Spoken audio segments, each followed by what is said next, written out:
Paris, 1865.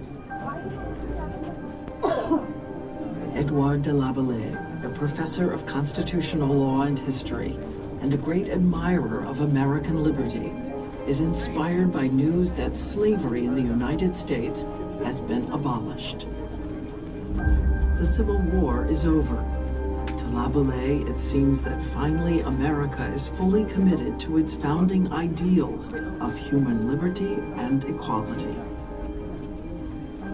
Nearly a century earlier, France had been a crucial ally in America's war for independence, a war for the cause of liberty. He imagines a monument, a gift from the French people to commemorate that alliance and to celebrate America's progress toward liberty for all. With the fall of their own republic, the cause of liberty was faltering in France. Laboulaye hopes this gift will rouse a new call for democracy there. He shares his idea with a small group of colleagues and friends. Among Laboulaye's most enthusiastic supporters is Frédéric Auguste Bartholdi, a talented Parisian sculptor. He is fascinated by the colossal monuments of antiquity and the powerful impact of using figures of immense scale to express enormous ideas.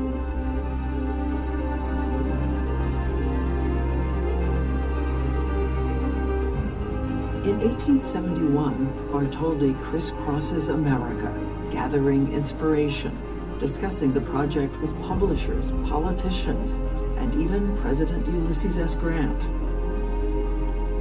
He searches for the perfect site and finds it, Bedloe's Island, just a tiny speck of land in New York Harbor.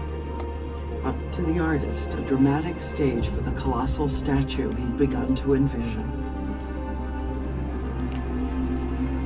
New York Harbor, one of the busiest in the world, teems with international trade and an increasing flow of immigrants drawn to and fueling an unprecedented surge of industry and wealth in the wake of the Civil War.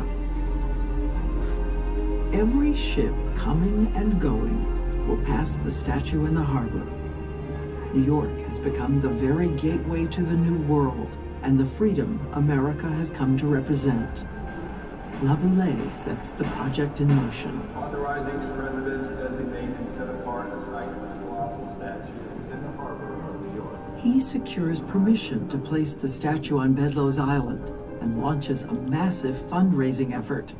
His plan calls for the people of France to donate the statue. Americans will provide a grand pedestal for the statue on the chosen site. Bartholdi spends years on the design. The ancient Roman goddess Libertas has long been used to personify the idea of liberty. But the idea of liberty is controversial in much of the world. It suggests violence and revolution. In the end, Bartholdi's vision transforms the goddess into a bearer of law and light. He calls his statue, Liberty Enlightening the World. It is an immense idea, and in 1875 in Paris, Bartholdi begins to build an immense statue of the figure Liberty.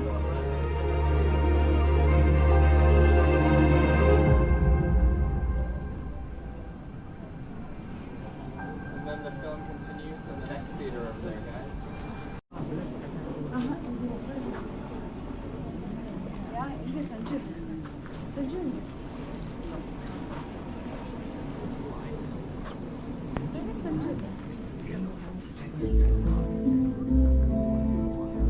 Working from Bartholdi's final model of the statue, just 4 feet tall, the sculptor and his team of skilled artisans began to create a statue that will be 151 feet tall. They make thousands of measurements in order to fashion accurate, full-scale plaster casts of the statue's individual parts.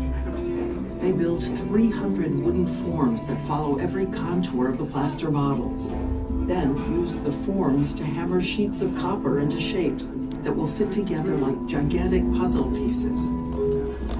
The epic puzzle takes more than 5 years to complete. Bartholdi stokes public enthusiasm with showings of work in progress in the United States and Paris.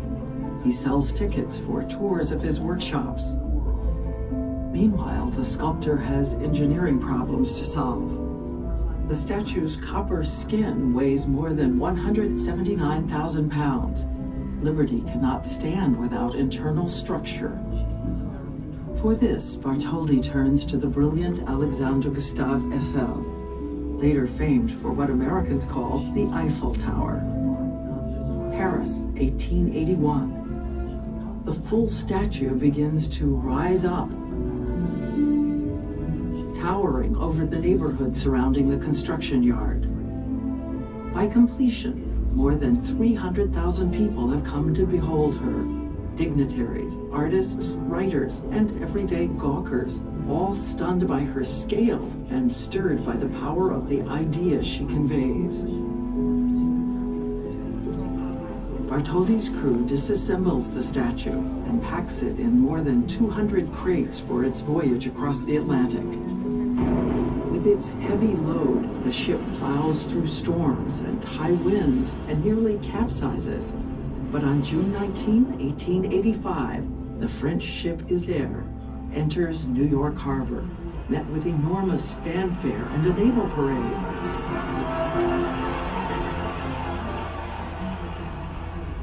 Over the next year, atop the new pedestal on Bedloes Island, the statue rises again, now to an astounding 305.5 feet, from the ground to the top of her torch. October 28, 1886, America formally dedicates the Statue of Liberty.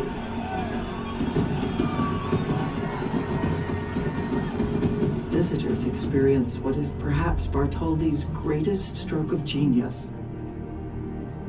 They can go inside the statue. Rising up through the structure, the statue is not just an engineering marvel, but an unforgettable metaphor for the dynamic and inspiring force of liberty. Visitors see the world as liberty sees it.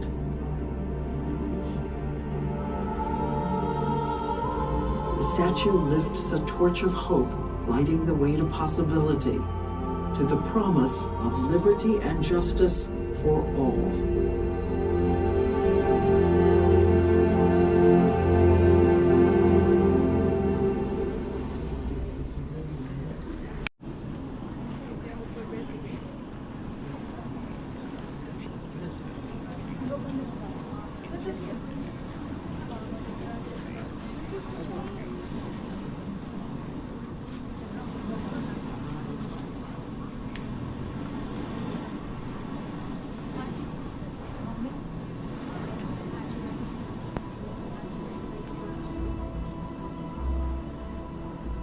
Like liberty itself, the statue began as the impulse of a human heart.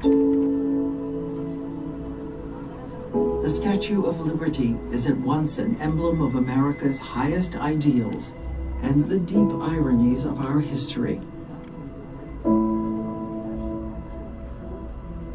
Broken shackles at her feet, but the legacy of slavery still very real in 1886 as the statue is dedicated. Human justice and equality guaranteed by the Constitution, but only a minority of Americans are allowed to vote. In the New York Harbor, she quickly becomes an icon for America and begins to gather layers of meaning as the United States rises to power and prominence in the world. Her light inspires hope in the hearts of millions of immigrants from everywhere on Earth.